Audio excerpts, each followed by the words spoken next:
Corona संकट के समय एक बार फिर भारतीय रेलवे अग्रणी भूमिका में है। रेलवे ने देश भर में 4000 कोविड केयर कोच में 64,000 आइसोलेशन बेड तैयार किया है। 169 कोच में 2700 से अधिक बेड राज्यों को उपलब्ध कराए जा चुके हैं। उत्तर प्रदेश के उप मुख्यमंत्री डॉक्टर दिनेश शर्मा की तबीयत बिगड़ी, पीजीआई में हुए भर्ती। उनकी पत्नी पहले ही पीजीआई में भर्ती है, दोनों ही कोरोना संक्रमित है। डॉक्टर दिनेश शर्मा के निजी सचिव कल्याण सिंह का 2 दिन पूर्व कोरोना से निधन हो गया था। इलाहाबाद हाईकोर्ट से जुड़ी बड़ी खबर। इलाहाबाद प्रयागराज हाईकोर्ट ने उत्तर प्रदेश की जिला अदालतों, अधिकरणों व परिवार न्यायालयों के लिए जारी की नई गाइडलाइन। तय मुकदमों की सुनवाई अब सिर्फ वर्चुअल मोड से ही होगी।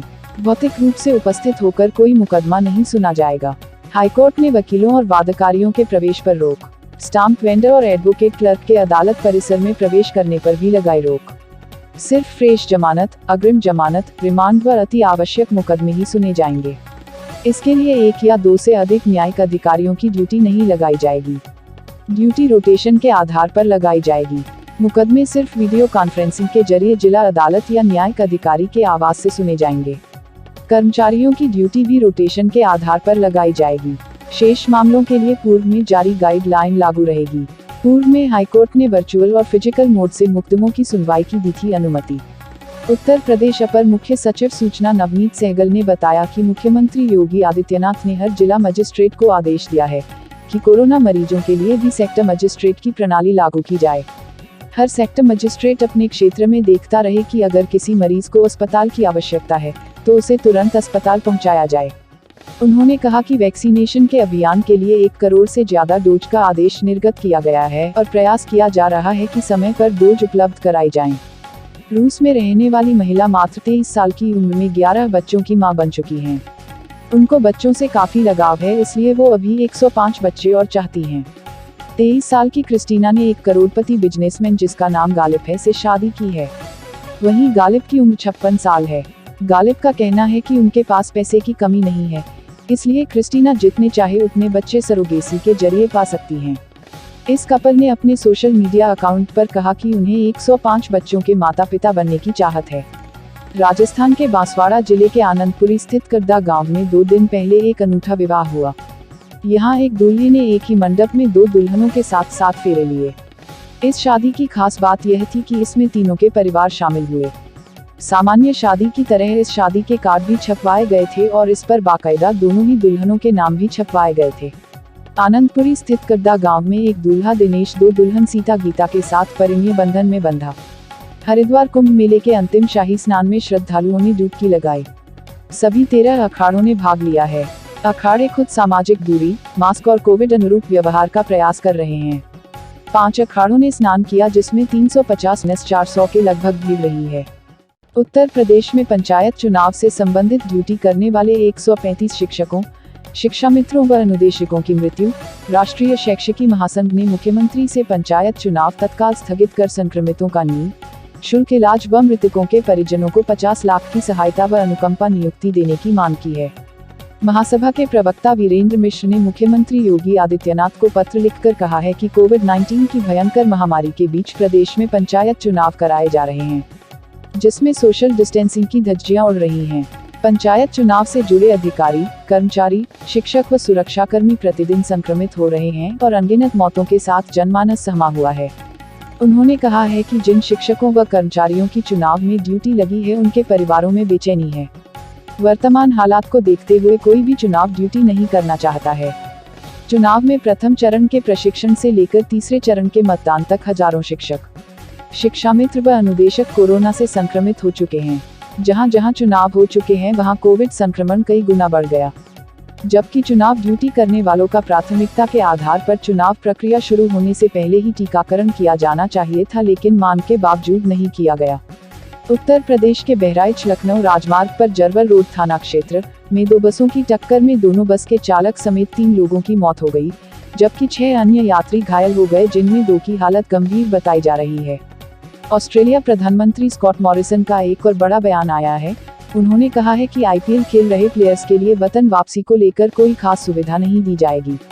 उन्होंने कहा कि यह ऑस्ट्रेलिया टीम का दौरा नहीं है, प्लेयर अपने निजी एग्रीमेंट के चलते टूर्नामेंट खेलने गए हैं।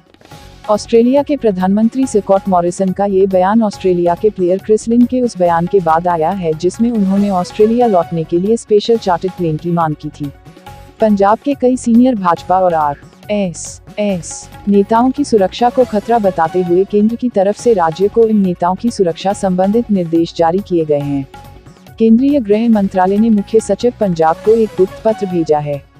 इस मामले में केंद्रीय सुरक्षा एजेंसी के साथ विचार विमर्श करने के बाद इन्हें उचित सुरक्षा देने के बारे फैसला किया गया है।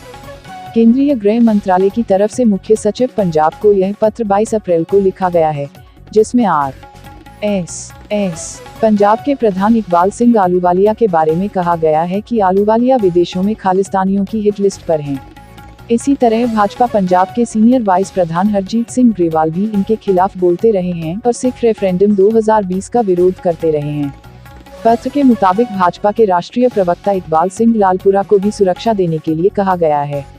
उत्तर प्रदेश के बलरामपुर जिले में पंचायत चुनाव के तीसरे चरण के मतदान के बाद दो पक्षों के बीच विवाद के चलते हुई हिंसा और आगजनी के मामले में पुलिस ने पूर्व सांसद रिजवान जहीर और युवक कांग्रेस के पूर्व प्रदेश अध्यक्ष दीपांकर सिंह को गिरफ्तार किया है।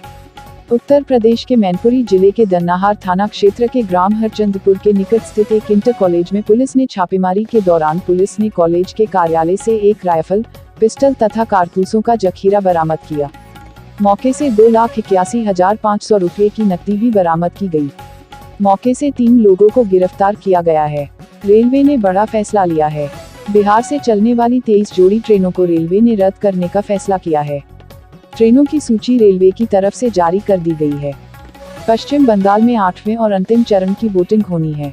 29 अप्रैल को मालदा, बीरभूम, मुर्शिदाबाद और नॉर्थ कोलकाता में वोटिंग होनी है। 29 अप्रैल को कुल मिलाकर 35 सीटों पर वोटिंग होगी। 8वें चरण में मालदा की 6 सीटों पर वोटिंग होनी है। मालदा जिले की 6 सीटों पर दिलचस्प मुकाबला होने की संभावना है, जहां कांग्रेस के लिए अपना गढ़ बचाना बड़ी चुनौती होगी। कांग्रेस और बीजेपी मुकाबला में रही, जबकि टीएमसी तीसरे नंबर पर रही।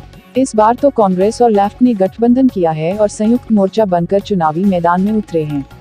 दिल्ली के निजामुद्दीन इलाके में आज दोपहर उस वक्त हड़कंप मच गया जब 2 लोगों को गोली मार दी, जिसमें से एक महिला की मौके पर ही मौत हो गई।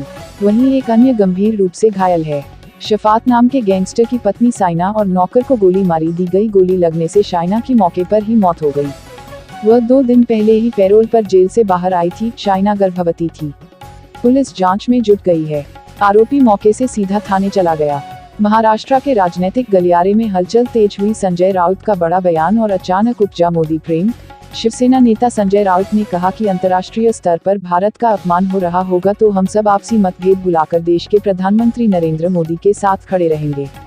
अपने देश के नेता हो या सरकार हो, अगर उनका अंतर्राष्ट्रीय मंच पर अपमान हो रहा है तो यह ठीक नहीं है और हम इसके खिलाफ पीएम मोदी के साथ हैं। शिवसेना प्रवक्ता और सांसद संजय राउत के अचानक प्रधानमंत्री नरेंद्र मोदी के समर्थन जाहिर करने के बाद महाराष्ट्र के गलियारों में राजनीतिक हलचल एक बार फिर बढ़ गई है। मोदी जिस भी रास्ते पर चलेंगे, हम उनके पीछे खड़े मिलेंगे। देश की वर्तमान परिस्थिति की जो तस्वीरें बनाई और दिखाई जा रही हैं, उससे सामाजिक स्वास्थ्य और देश की अर्थव्यवस्था प्रभावित हो रही है। भारत को बदनाम करने की यह साजिश हो सकती है।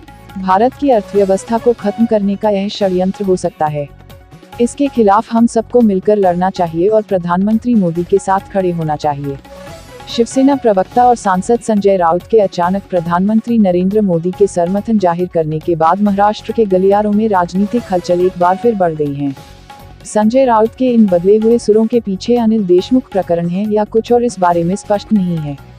कुछ लोगों का कहना है कि अनिल देशमुख की संभावित गिरफ्तारी के बाद शिवसेना पर संकट ज्यादा गहरा सकता है। उसी संकट की भरपाई अभी से करने के लिए शिवसेना ने कवायद शुरू कर दी है। शिवसेना के थिंक टैंक चाहता है कि बीजेपी के साथ संबंधों को सामान्य किया जाए। हिमाचल प्रदेश मंडी के परसराम सैनी और उनके परिवार ने एक ऐसा उदाहरण पेश किया है जिसकी हर तरफ प्रशंसा हो रही है।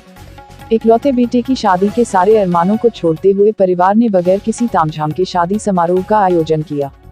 यहाँ तक कि बेटे के साथ उसके माता पिता बारात में भी नहीं गए। दुल्हन को लाने के लिए दूल्हा अकेले ही गया। माता पिता ने घर पर वीडियो देखकर वर वधू को वर्चुअली आशीर्वाद दिया। अपडेट रहने के लिए YouTube चैनल को सब्सक्राइब कीजिए।